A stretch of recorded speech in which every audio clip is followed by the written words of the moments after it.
this is the Xiaomi Wanbo T2 Max projector.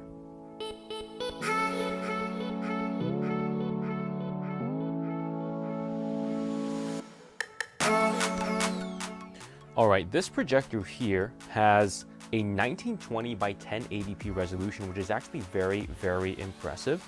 It also has a 200 lumens, ANSI lumens brightness with a projection distance of 1.2 to 4 meters.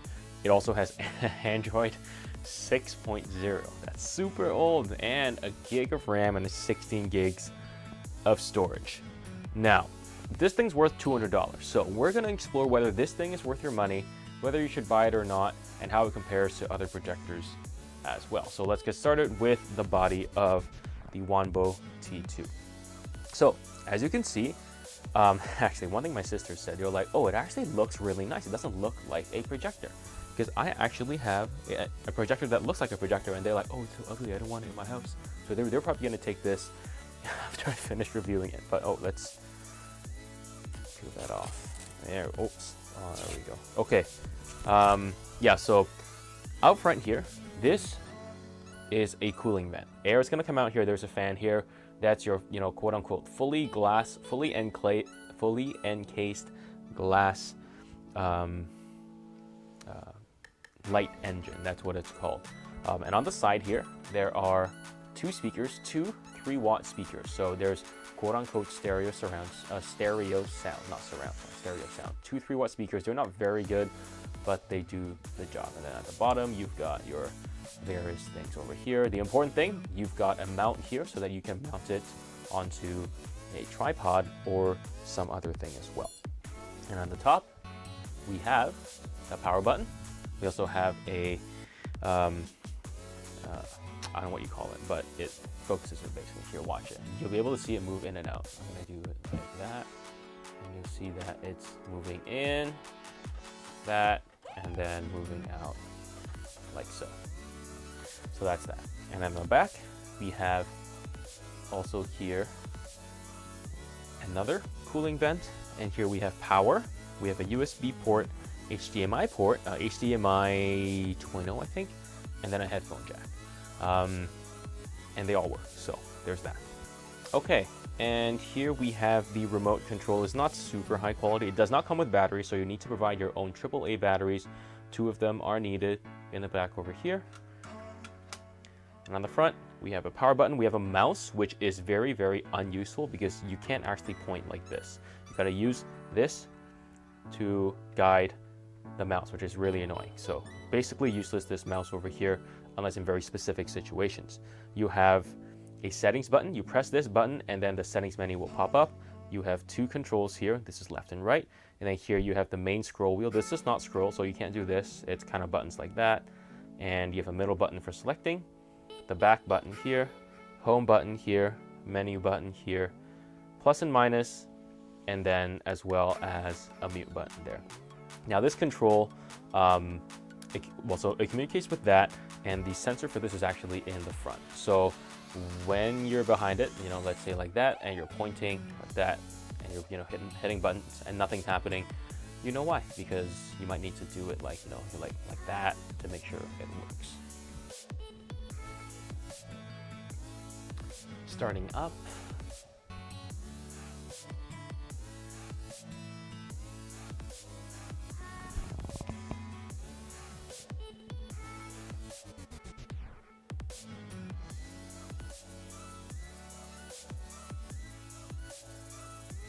And there we go. That's about 20 seconds to start up. All right, so when you boot up the projector, you're greeted with this home screen over here. Actually, before I go into this home screen, let's go through it, in sequence. So first, we have the search tab. The search tab allows you to search across all apps. You can search for, I don't know, anything you want. Here, it's showing videos, for example.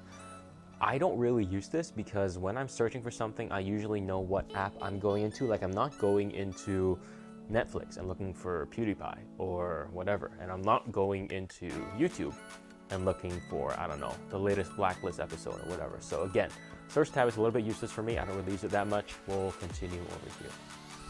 This is the home screen, and the home screen is what you see when it's booted up. As you can see on the top, there is this sort of advertisement, like rotating carousel. Again, I'm not sure who pays for this or if Xiaomi is getting paid for this, but it's pretty useless, so I don't use it that much. And of course here you have your apps, Netflix, YouTube, Disney+, Spotify, Facebook, etc., etc. And then at the bottom you have, you know, quote unquote popular videos. I don't even know if they're popular because you look at the view count and they all say 788. I don't know if that's right, but I'm guessing this is from the trending tab, and those view counts, as you can see, are just the wrong view counts. You also have recently recommended, which I don't really use that much because when I open up this projector, as I'm guessing it's the same thing with you, you know what you're gonna do. You know you're gonna go into Netflix or YouTube or Disney or whatever, Spotify, to look at stuff. Next tab, you have your apps. Again, you have a carousel on the top, which is a little bit different from before, but again, advertising different things for you to install.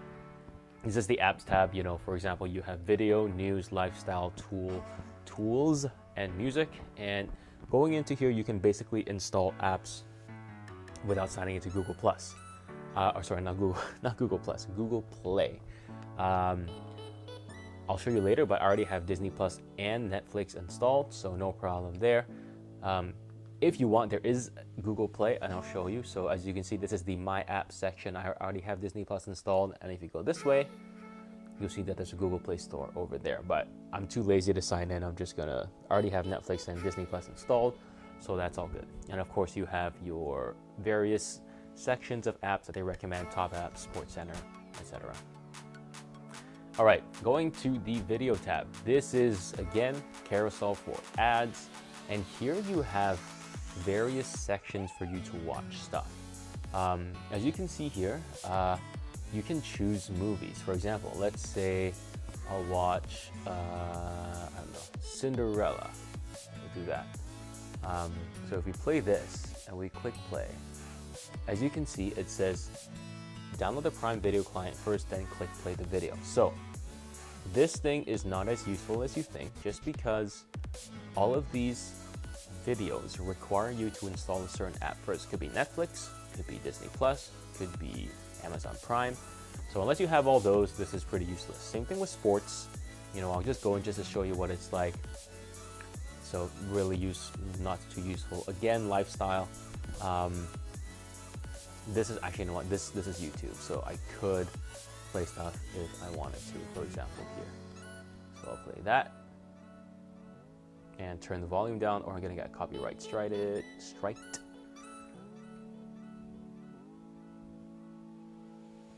Anyway, that's an ad first, but yeah, so this opens up YouTube, not a big deal. So I'm gonna press home and we're gonna go back to the video tab. And yeah, as you can see, it is a little bit slow as well, which I will talk about later. But yeah, so anyway, that's the video tab. There's different things you can watch here. All of them require a certain app. It's not built into the projector. And of course the music tab, which in my opinion is the most useless one. Like are you really going to install Spotify and listen to music on a projector? Like, what is the point of that? But they do have it, so you can install, like, you can watch, I don't know, Rihanna on YouTube, which on a projector. Anyway, okay, last tab, settings, and then we're gonna go straight to, you know, opening up some videos on Disney or Netflix and showing you how it works. So first we have the network section, and here, you know, it's just network, etc. Sign in, it works. Next is the projector. You actually have different options. So there's, for example, you can do this, where it goes upside down, inverted, upside down, or right side up, inverted, and then back to the original. And then you can also adjust your points as well, which I don't really need to because it's pretty good right now. And then you have screen zoom and etc. Moving on to input source, you can choose between, you know, HDMI and USB, pretty useful. And speaking of which, I'll show you, you know what, I'll leave that for later. I'll show you later. But then we have Media Center, which actually browses what you have on your USB stick or on this projector, and then you can play it straight from the projector. You don't need Wi-Fi, nothing. Software update is software update, pretty self-explanatory. Bluetooth is Bluetooth. Bluetooth does work, so that's fine. I haven't actually paired anything yet because I just reformatted it. Now we have boot source. This is what I was going to talk about. You can actually choose what it boots up to, whether you want it to boot up to this Android interface or you want it to boot to USB or HDMI, all up to you. And of course, language is language. Memory clean is just, you know, clearing out the RAM, because this thing has like, I think, a gig or two of RAM, so not a lot.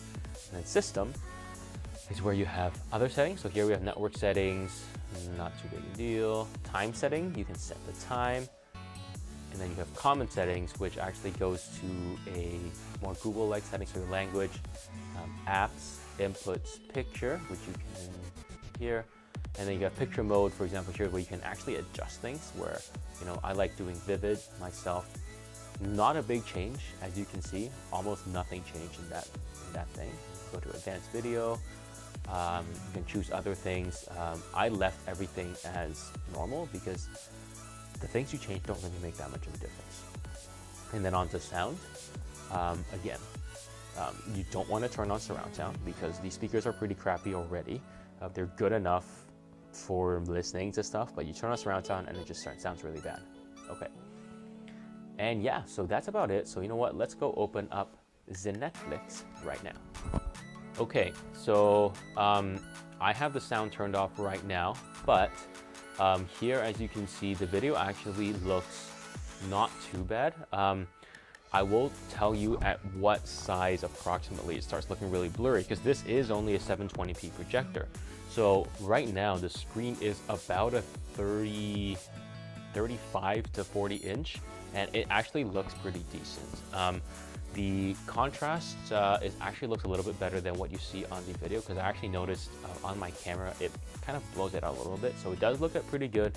That being said, the brightness of this is not super bright. So if you're in a bright room where you can't really put the blinds down, it's going to be hard to see. So that's just right out there at the beginning. The other thing as well is that even at a smaller size, like what you're seeing now, this is 35 to 40. The colors look a little bit, how do I call it?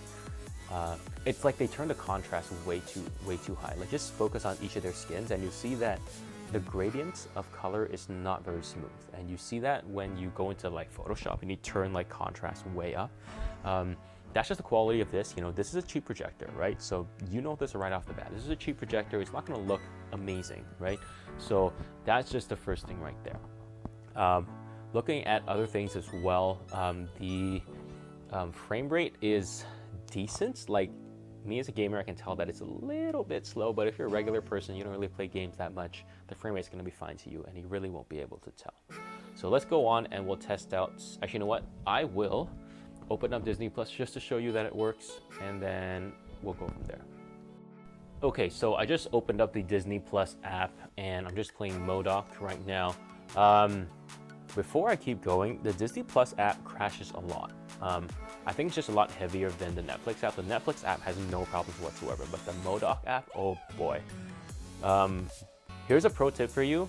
If you want to open the Disney Plus app, it's got to be the first app you open when you turn the projector on. So you can't open up Netflix, close it, and then open up Disney Plus, because then it just runs out of RAM and it just doesn't work. So you're gonna have to restart the projector and then open up Disney Plus, just because Disney Plus is a heavier app. But anyway, Disney Plus does work. As you can see, I'm watching MODOK right now.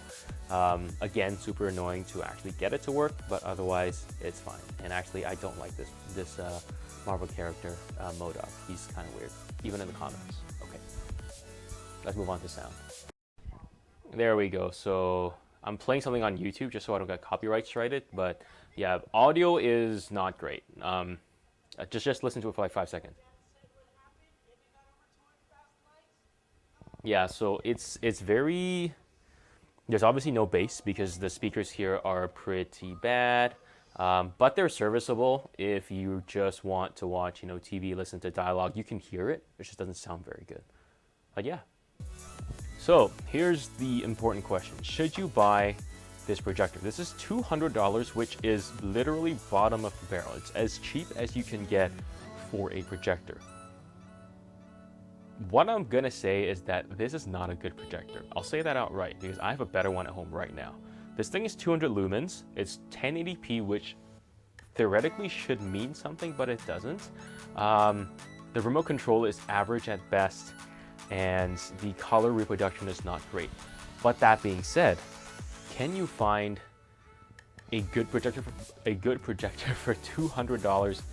The answer is no. You can't find something for $200. So this projector, even though it's not a great projector, it's still a good projector for the price. It's still 200 bucks. It's still fine. If you want to buy it, that's good. And this projector actually looks pretty good as well, as voiced by my sisters. It doesn't actually look like one of those industrial projectors. It looks like something that you can actually put on your living room, and it actually looks pretty nice.